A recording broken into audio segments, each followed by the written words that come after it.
You are listening to the Park Flyer Podcast, where we discuss our RC adventures.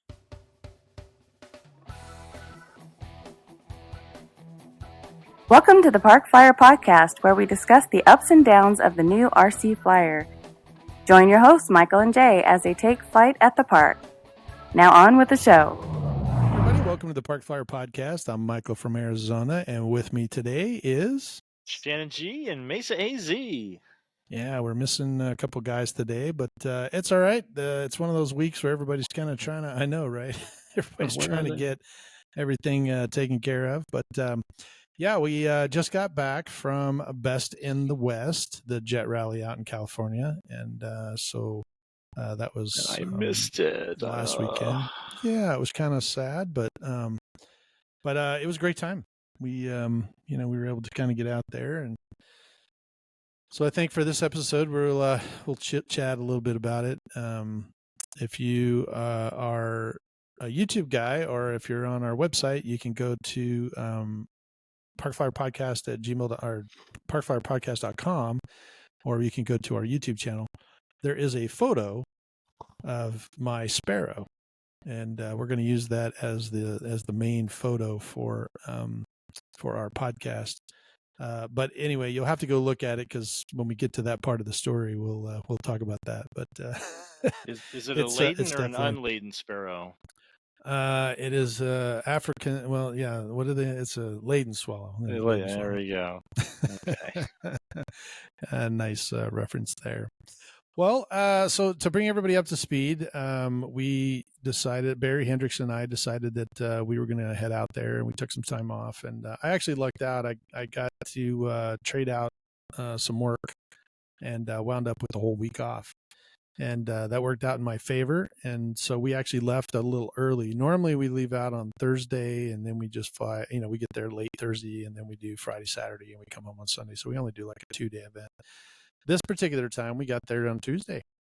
So we were able to kind of set up with everybody, and our friends John and Charlotte, they have a little group, and we were able to kind of, pull the motorhome in with them and get everything kind of settled. And then we had a fairly decent spot. It was in kind of the back, but, Barry had gotten us a tent, and we were able to kind of park the trailer right in the back of the tent and unload. And so I basically I took my Sparrow, which was from Best in the West 2 years ago. That's where I got that one. But it's now done. And then I took my L39, the Baja Hobbies L39, both of which needed some attention. And because I was working before, I didn't get to kind of put that into place. So those came out of the trailer. Barry brought 3 aircraft. He brought his little Aerofoam L39, which is similar to what you have. Mm-hmm. He just has the turbine version. Mm-hmm. And then he brought his HAVOC, the big HAVOC. And then he bought he brought the BDXS, which is the newest version in the turbine world is this BDX. Okay. So it's basically a BDJ. Have you seen one of those? A little bullet, silver bullet. Mm-hmm. Well, they took that design, the tail section of that, and then they stretched it all out. And they moved the wings forward and made it more of a swept wing. So the thing flies like its own rails. They made a small version and then a bigger version. The big version is amazing. It's very floaty. It's kind of a sport jet. But it flies real well. And Barry got one that's in the Voodoo paint job. So it's green and purple and, checkerboard. So it looks like the Voodoo from Reno. And anyway, so he brought all those, and we unloaded everything, got our tent all set up. And then basically he's started taking photos. So he was the official photographer for Best in the West as well. So he had all his camera gear and everything there, and some GoPro video, which I'm hoping to get a little bit of it from him, and we can kind of splice it in. But nice. But he did a good job, taking photos and getting pictures of all my planes and everybody else's planes. He's been sending them to me all week, so it's kind of cool to see some. Send me of the a few, photos. so I get to see quite a bit of what's going on. Yeah. But it was set up. The venue is pretty much the same. Everybody, kind of comes in. It's at Buttonwillow Hills, or actually it's in Elk Hills Airport, which is in Buttonwillow. The airport's just a daytime use, but they let us go out there and use it. It's like 3,800 feet, so it's a huge runway, and they they didn't resurface it, but they blacktopped it. Okay. So they filled in some of the cracks, and then they put the new blacktop on top of it. Yeah. Then they put new stripes on it, so it looked fresh, although it still had kind of those cracks when they fill that in. That stuff is kind of. Now, does anybody fly in while you're there, or is it closed while the event's going on? So normally it's closed. Barry had asked that same question. He's like, "Hey, can we fly an airplane in here? Because it's better than driving 9 hours." And they the way I think that was going to work is he's going to make me drive, and he was going to fly in. But anyway, they did have someone this year that flew a little American Champion Scout, and he landed on the runway. But he came in really early in the morning, and he, they just park you right on the side of the runway there. So you just kind of push your airplane back. Yeah. I don't necessarily know. I mean, I don't know. This was kind of the first time we've seen that. So maybe in the coming years, people will start bringing their real skill out there, but there's no tie downs or anything. Oh. And sometimes the wind gets a little whippy out there. So I think if you brought anything that was lightweight, you'd have to kind of park it in the grass or do something to that manner. So I'm not real sure if that's a viable solution or anything. Those screw in like those auger tie downs. You can do something like that. Yeah, they could probably do that. There's a little grassy area, but the hard part is that where you would normally tie the airplanes down is where everybody's parked and the tents are. So Well, I mean, if I wanted to bring like my de Havilland Caribou, I mean, we could set up in the Caribou and have the car and that's true. A couple cars, a couple airplanes. Just that's what I was thinking for next time. Yeah, no, we could get it. That would be perfect. Yeah. So so anyway, we got the tent set up, and then got everything ready, and my Sparrow needed some readjustment in the Demon Cortex, and then it needed the steering mechanism changed because my steering was acting in the same direction as the steering, and it's a gyro, so it should act opposite, right? I couldn't figure out how to get it into programming mode.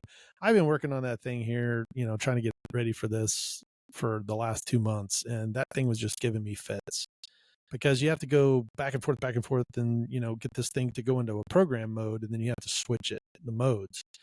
I could not get it into the programming mode. It just would not do it for me. And anyway, so the Global Jet Club guys were there. And so finally on Thursday afternoon, after we all got set up, I walked over and I said, "Hey, I got a problem with this thing." And the guy goes, "I'll be there in 2 seconds." And I was like, "Oh, perfect. He's going to help me out." So he walked over. He's like, "Where's the radio?" I said, "It's right here." He goes, "Bleep, bleep, bleep, ding, ding, ding, ding, boom." Done. Took him literally like 30 seconds. I was just standing there. Wow. I go, "Dude, I've been messing with this thing for 3 months now." Yeah. And he goes, "Yeah, you just have to wait till it gets finished spooling up, and then then you go into the program mode." So what I was doing is when it powered up, I was trying to go back and forth, and it wasn't through the sequence yet. Oh, so you have to let it go through the sequence because it says in the directions you have to do it within 1 minute of it turning on. So I would think, okay, if you have to do it within 1 minute, as soon as it comes on, you do it. But that's not necessarily the case. You have to wait 5 seconds for the lights to go out, and then you start the process. Gotcha. And then once you do it, it gets in program mode. He clicked the button and boom, it was done. So it took about 30 seconds for him to get that ready to go. And then we ran the Demon and found out that one of the servos was acting opposite, so like when this one went up, this one went down. And that was just a matter of relearning the whole thing, because somewhere in there it got disconnected or it wasn't connected when we did it. So that was ready. It was ready for maiden flight, and we got everything ready, took it out to the flight line, and we flew it. Barry did the maiden on it, and because I told him, if he wanted to, he could. Touchdown, and it went about 2,000 feet down the runway because we hammered the brakes and it kept on going. Oh. Yeah. So it was going, Barry flew it, and he touched down way faster, because we're trying to figure it out. We knew this was a fast swept wing airplane, and he came in and and we touched down, and that thing just did not slow. There was like zero brakes on it. And so anyway, now we basically, as it was rolling out, he was trying to do the S turns, and it just has little tiny gears, so it was just kind of skidding back and forth. It wasn't slowing down. So we just killed the turbine, and then he went kind of slow enough and turned to go off the side into the grass as opposed to going off the end of the runway. And so anyway, he and I walked all the way down there, and we're like, holy smokes. And luckily nobody was flying, right? Because it was kind of later in the day, and actually it was in the morning. And so we fired it up, and then we taxied back, and I was kind of troubled some, so we did some taxi tests with it, and decided that the brakes were not really that strong. So once again, I went back to the tent, and was like, hey, what do I do with this? And they're like, oh, well, lucky for you, the only voltage that because I run an AG68, I said the only voltage that goes into the AG68 from the battery is to the brakes. So just up the voltage. Oh, so okay. I was using a 2-cell, and they said, just stick a 3-cell on there. And I go, you do realize that this says up to 8.4 volts, right? From 6 volts to 8 volts and not 11. So if I put a 3-cell on there and this thing burns up, what happens? He goes, just come to me. I'll give you a new one. I was like, fair enough. So I'm going to go try it. So we went and put a 3-cell on it. Evidently all the other items in there, the gear and the doors and all that stuff that's sequenced through that is all done off of receiver voltage. So you don't have to worry about it. It's just the brakes are what you plug in. And so anyway, we went and flew it. And this particular time, Barry was like, actually we flew it one more time because we upped the rates on the brakes. We thought that would help, and it didn't help. But this time we slowed it way down, and it didn't go as far. Still went down the runway, but then I upped voltage. I went and flew it this time. Came in, touchdown, stopped like a charm. So that did the trick. So that was Barry flew it twice. I flew it once, and then I fueled it up, and I said, okay, let's go try it again. And so we ran back out there, and now it was like, okay, this is starting to get comfortable. So I flew it 2 or 3 more times, and then I got to where I was like, okay, this is rocket. I really like the airplane. It's super fast, and it looks good in the air, and it responds really well. It flies like it's on rails. It's a super, super fun airplane. Awesome. Yeah, so we were pretty excited. It looks really good in the air. He got some great photos, and they look really good. Maybe I can send them over to you to post on our Facebook page. Sure. And then in the meantime, I was able to the L39. I got the new IX20 radio. So the last time I was flying that, or I've been flying it on my DX18. So I haven't switched it over to the IX20. So we needed to switch it to the IX20. So we did all that, and then Barry wanted to go take it for a run, so I let him go out and fly it. So he flew it with the new IX20 radio. And then I flew that thing, half a dozen times. Wound up having a gear issue. Something got out of sequence and the gear wouldn't go up. So, but that wasn't on Saturday, I think. So that was pretty much the last day. So the gear didn't go up, and we tried to recycle it, and then I just basically was like, all right, something's wrong with it. We came down, landed, and then we took it back. I pulled the wings off, messed around with it, got the gear to start going up and down again. I think it was just a pin was loose or something, and then went back out and flew it, and it flew fine. And came back in, landed, fueled it back up. The last flight, gear didn't come down, or gear didn't come up again, and I was like, dang it. So I was pretty much, I think there's something loose in the wire that goes from the receiver to the gear, because the gear is got a direct line to the wing, and then when you plug it in, this part over on the wing side, you can just put wires to it, and the gear works fine. So I didn't have a multimeter to test it in the field, so I wasn't able to do that. But I went ahead and disassembled that one, and we were getting ready to go. We knew we were coming back on Sunday, and so Saturday afternoon I was pretty much done with the L39, and it flew great. Peter from Baja Hobbies was there. He said, "Wow, this plane looks great." He was really impressed with all the weathering and everything, so he thought that it looked really nice.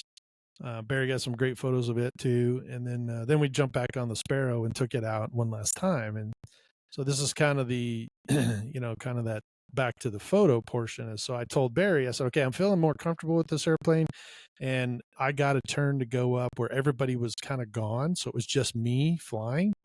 It's just the timing thing. Cause most of the time everybody's lining up on their turbines. And then, they're all going out and then everybody flies together. And then you start, everybody's lined up again and they get their turbine going. I walked up at the very last and everybody's got their stuff going. I had to run back to the pits to grab something. And so, so I decided, I'm going to go fly it this time. And I told Barry, I said, hey, I want some photos. And he said, yeah, okay. So he's on, he's got the photography stuff going. And I fired up and I went out and they held me for a little bit. And then I took off and man, I was rocking and rolling. I was doing vertical rolls up and, Cubans and a couple of low passes to kind of get used to it, the whole thing. And I had it on I had my timer set for like 7 minutes, right? And so it said you had 2 minutes remaining and I always give myself a chance to go around. So I thought, okay, I'm going to come around and then I'm just going to, come in and land. I'm going to see if I can slow it down a little bit more. And that's kind of what I was practicing doing. I wanted to kind of slow it down. And a couple of times before I had slowed down and then gone around just to try and see if I could keep it slow. This time I came whipping around, lined up on final. And while I was looking down at the airplane coming down, there was a big white smoke came out the back. And I was like, oh, dude, what was that? You could see it. Yeah. It was kind of like streaming out. Ooh. And I thought, oh, that's not good. So no go around for me. I just touched down. I turned off. And as I left the runway, the turbine quit. And I ran out of gas, huh? Ran out of gas. Oh, and you got lucky. So, yes, I got really lucky. So the gas, the UAT was empty. The tank there was not one part of fumes. I was literally in gas. And so Barry asked me, he goes, did you fuel this thing? And I was like, dude, I could have sworn I fueled it because when I get done flying, I refuel it for the next flight. Right. And he goes, I don't think you fueled it. And I go, well, I was more aggressive with it this time. And he's like, yeah, I don't know. I was like, well, I was open throttle back and forth. And he's like, yeah, he goes, I saw it flame out on final. That's what that white smoke was, is that it flamed out. And then it has a restart sequence. So it started, it was trying to restart as I was landing. And it got started when I did the flare because all the fuel, whatever remaining fuel went in the back. And then when I touched down, turned off, it rolled forward again and it flamed out. So we went back and I fueled it. We moved the timer to 5 minutes and 30 seconds instead of 7 minutes. And he said, okay, fly it like, we're going to go back out, fly it like you did before. And we're going to see, if we land with how much fuel we land. So because I had done some low passes and stuff, and now I've gotten more comfortable with it, then this time I went out there and I just was like, hammering on the throttle. So I was going up and going down. And once again, I got lucky and I went out there with nobody flying. They were waiting, actually, in this particular case, they were waiting for all of the Comp R team to get together so they could all fly together. So it worked out that I went out right as they were getting started. And so as I was finishing, they were all taxiing out. So there were 4 of those pilots all coming out with their Rebels, and I was finishing up. So I was doing, these low passes. And so all of the Rebels took off and I'm coming through, and I told Barry's over there taking photos. And I told him, I said, hey, I'm going to come by in a real low pass and I want to be below all these Rebels as they're up doing 3D stuff with their Rebels. So I came down and I basically went down they're not supposed to go down the runway. You're supposed to go like right off the gas, kind of like at the Electric Festival, do your low pass stuff on the outer edge. Yeah. And so, it's a bigger runway. And so I come ripping down there and, I kind of flew down and leveled off. And then I did a full throttle. That thing has to be doing well into the 190 miles an hour. And it goes by us and, I pitch up and I roll it out, come back around. And I was like, okay, the comp arf guys are all over the sky. They're all doing 3D stuff and, whipping around. And I'm like, okay, I'm out because I've already flown. I had about a minute left and I thought, okay, I don't want to run out of gas. So I come down, and in the meantime, as I'm getting set up, I hear Barry running over there. And Barry goes, dude, you were in the weeds. And I'm like, yes, I know. Because I came down and he goes, no, you were literally in the weeds. And I'm like, yeah, I that was the whole point of the low pass. He's like, uh-huh. So I touch down, turn off, shut the turbine down. By the way, I have plenty of gas. I have over half tank, so obviously I didn't fuel it when I get there. So I was incredibly lucky. And he points the camera at me, and I look through the actual viewfinder, and my airplane is lower than the weeds. Yeah, you were in the weeds. I was literally went through this big patch of weeds. With the weeds. I was one with the weeds. And I was just looking at the picture, and I'm like, holy cow. And he's like, yeah, dude, look at your airplane. And I turn around, and the whole leading edge is all green from the weeds was whacking it. There's weeds up on the nose where they, because it's like the little, I don't know, it's a desert flower or whatever it is. And so it was all on the nose, it was on the wings, it was on the tail.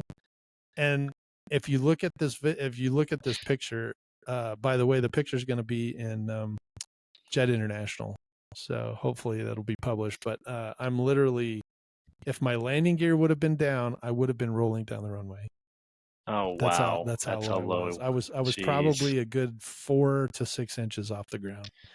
Now I did not. It's old man perception. I didn't really think I was that low because I was really moving. But he's like, yeah, dude, you came in. And I was like, whoa, because he's taking pictures. And he was like, holy smokes, you kind of swooped down and leveled off. You were really low. And I was like, oh, that could have been devastating.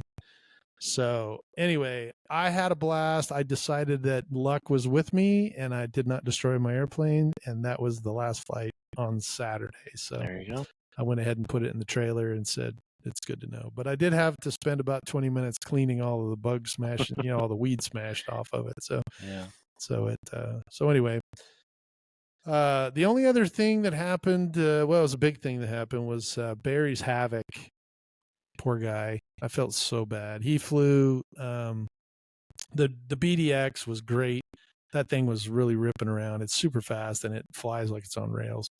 But he was flying the HAVOC pretty regular, and he's got the big HAVOC, the big, supersized one, and it's in the Navy scheme with the sunburst tail. Mm-hmm. You may have seen Sundowners, yeah. Yeah.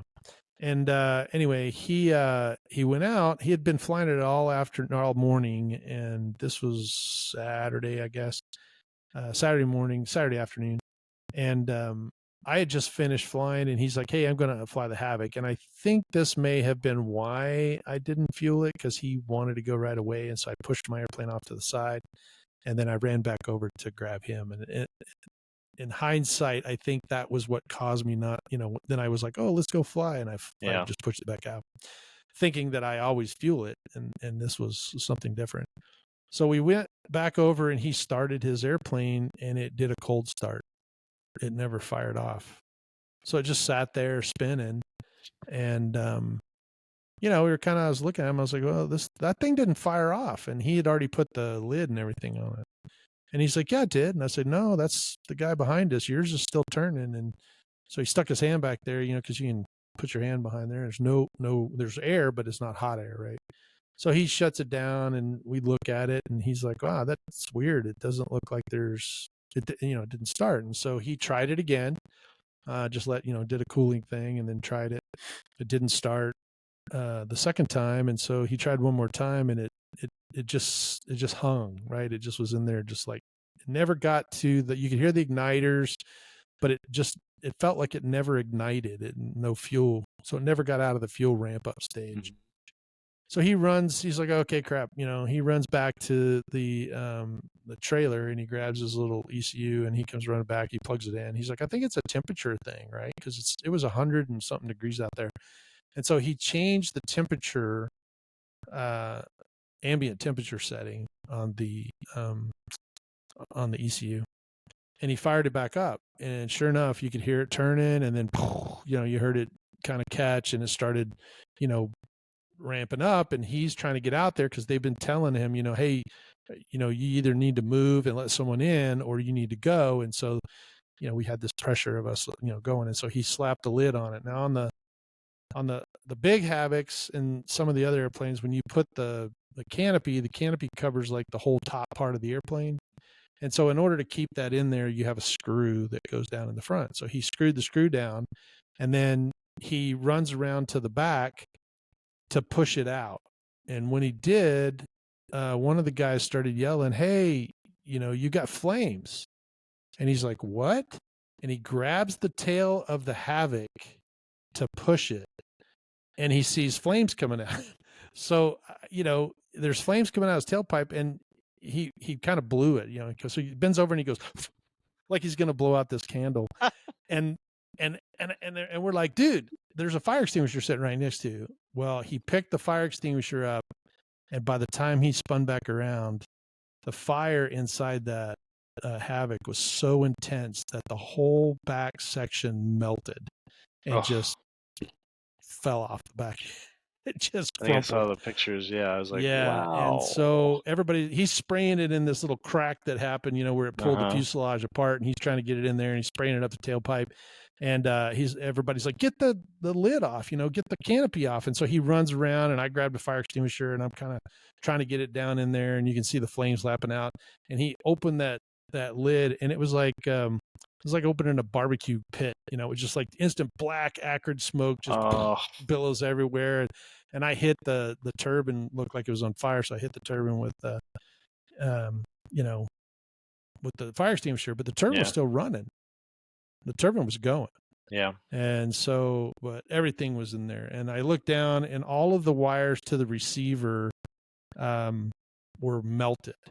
And so I asked Barry, I was like, "Holy smoke, did it get that hot?" And then I realized what happened. So there was, on those 3 hot starts, when I looked down in there, I could see my reflection. There was that much fuel in the belly of this thing. And when it fired up, it caught that fuel on fire. And as the fire raged through there, it burned the silicone off of all of the elevator, rudder, all those wires back there. And so you've got bare wires with all of this electricity, and it fused those 3 wires together. And when it fused the 3 wires together, it just ran right up the wire loom all the way into the Demon. The Demon wire loom was all melted together. It was all one big piece now. Yeah. Man. So it was pretty devastating. Everybody kind of came running over there, and we'll try to put, I'm sure he probably doesn't want us to post a picture, but we'll try to get a picture out. And but it devastated. So he was able to pull the back end. We kind of went back to the pits Saturday afternoon because I was done. It happened right before I did my low pass. Yeah. And so we decided we're pretty much done for the day. He flew the BDX a couple more times. And then, we called it an evening. So gotcha. We had a banquet that night. Everybody got, Barry got an award for all the great photos that he took. So he took some really fabulous photos. Awesome. So he took over 25,000 photos that weekend. Wow. So some of them are just sky, but some of them are really, really good. I've seen some, and we lost about, Don Corum at all? Name sounds familiar. Yeah. He's got that custom Panther. Yeah. That one of a kind Panther. Mm-hmm. Yeah. Did that went in? It did. Yeah, because that was at the thing up at the SBF. Yeah. Yes, that is correct. He brought that out, put it together. Yeah. He did similar to me in the fact that Barry wanted some photos of his, and so he came down really low and really slow. And when he went to go put the throttle to it, I guess it's got a 2-pipe system, and one of the inside or outside is carbon fiber, and the carbon fiber section blew out the back. So when he went full throttle, that carbon fiber just shot out the back like a cannon, and now it's just open flame in there, and it did the same thing that Barry's did. It burned the 2 servo wires going to the elevators, and it just pitched over and went right in the ground. That was like one of one, wasn't it? Like that was a one of a kind. Oh, Yep, yeah. the only kind. So he lost that one, and then Yeah. Barry Howe, the guy that owns King Tech, he Yeah. had a beautiful, huge 1/6 scale F-35. Yep. And that thing, he was maidening it, and we were standing there for the maiden, and we were actually on the flight line because Barry was flying. And so we went out there. Barry landed because they called, hey, we've got a problem with the F-35. And so he was trying to get it. It wasn't responding. Something wasn't right. And they threw the gear out, and they went to go turn base to final and lost it, had no control. And that thing went into big fireball on that too, because it was still full of gas. Yeah. I mean, I was, literally 2 times around and something was wrong. Yeah. And there was a midair with our friend Victor. There was a midair with Victor. Yeah. And unfortunately he had an F-86 and it met up. And this is one of those weird things. You could fly all day without hitting each other. You could try to hit each other and never hit each other. Yeah. And Victor was at the farthest end. I mean, he literally was staying out of everybody's way and was coming, turning base and then come final. And he was going to, come down the final, and a guy turned in and hit him. And so his airplane is literally at the end of the runway. Yeah. And we actually rode our bikes down there and looked at it because it was just, parts everywhere. Yeah. But it burned both. They married, and when they hit together, and it burned both of them up. So it was very unfortunate. And then Saturday afternoon, Barry Howe put his 1/6 F-16 in as well. The same thing. He either ran out of gas or something happened, and it went in a big ball of flames. Anybody, even the guys with the big bucks and the big it planes. does. It happens, unfortunately. But that was about it. We lucked out. Other than Barry's little incident, we came home. Most of our airplanes flew great.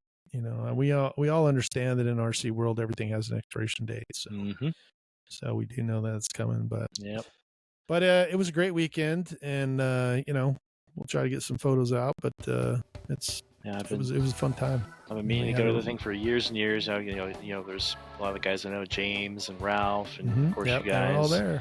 And Victor, and just gotta go. So.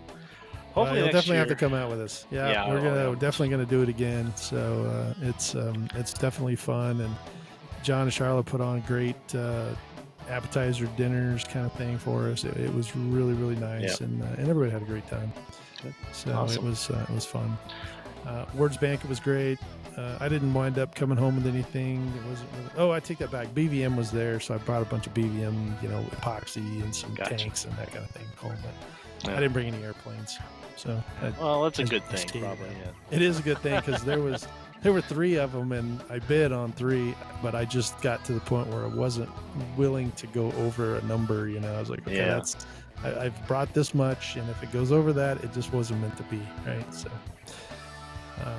but anyway, next in line is the Electric Festival coming up. But this, I guess, you competed in the Scale Masters last weekend. Just this last weekend. I guess we'll talk about next time, won't we? Yeah, we're kind of out of time, but we'll talk about that. We'll leave it on a cliffhanger. There you go. And the other thing too, if you're on our YouTube channel, you can see the big Cessna in the back. Now that Best in the West is over, I have started looking into that one. And so hopefully I'll have that ready for the Electric Festival in February. We'll have a little powwow to get together and work on that. So. Yes. Yeah, I'm definitely going to have you over, and we'll have to do that. So, all right. Excellent. Well, we are out of time, but thank you for joining us for our Best in the West review. Listening to all of our stories. I feel like I told the whole story, but I guess that's how it goes. Hopefully next week, or actually in 2 weeks, we'll have Jay back with us, and we'll see where AK Mike is. He's been doing some stuff this summer, but Shannon, thank you so much. We appreciate your glad to be here and as well. Hope I add a little color to it, but definitely be there next time. We will. All right, perfect. So we're excited to hear about your, how you did, and we'll cover that next time. But for now, I'm Michael in Arizona. And I'm Shannon G in Mesa, AZ. And from the two of us here in Arizona, we'll see you in 2 weeks. Let's fly. You have been listening to the Park Flyer Podcast. Thank you for joining us, and we look forward to your next visit. Please give our show a star rating and review, and feel free to email us your questions, topics, or suggestions to parkflyerpodcast@gmail.com.